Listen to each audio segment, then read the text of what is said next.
යා මම ඉතින් ලයිට් වැටුණා කියලා.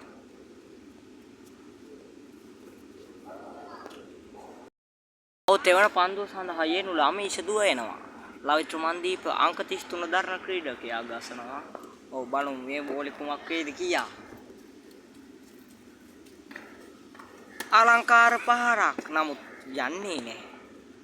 බලමු සිව්වන බෝලේ කුමක් වේද කියා. ඇයි බෝලේට ආයද්ද?